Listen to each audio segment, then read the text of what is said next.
On the Chapter 3 at Githunguri Stadium with Auntie.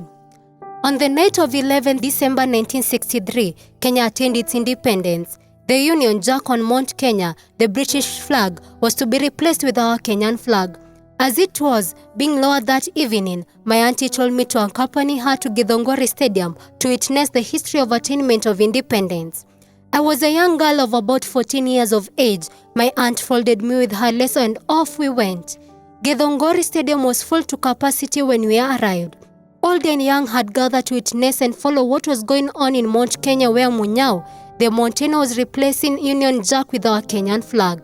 At the same time, Mzee Jomo Kenyatta was being handed over the reins of power at Uhuru Gardens on Lang'ata Road.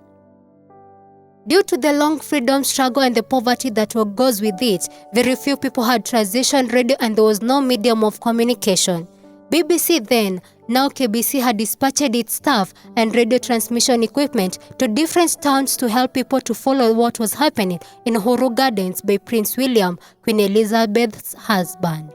The stadium was charged, everybody was so happy, and the BBC Kenya was entertaining us. This song was being played and was played the whole night until Maumau reached the peak of Mount Kenya. Maumau haisha federa,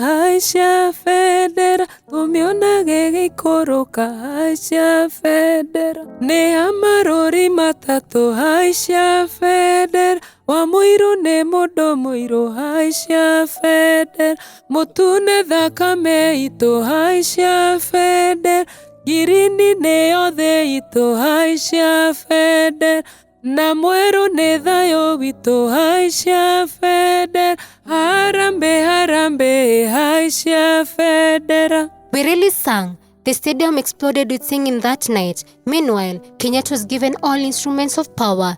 They were powerful and most colorful fireworks, just like the ones done in the US. During Independence Day celebrations, Marines take the vessels into the middle of Atlantic Ocean and then explode very powerful fireworks visible over several kilometers away.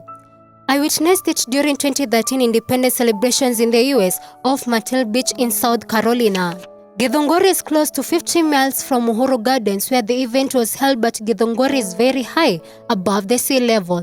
Therefore, we saw fireworks on Lang'ata Road clearly during that very dark night. BBC radio host in the stadium really entertained us during Maumau's mountain climbing until he got to the top and nobody was getting tired. The radio station entertained us throughout.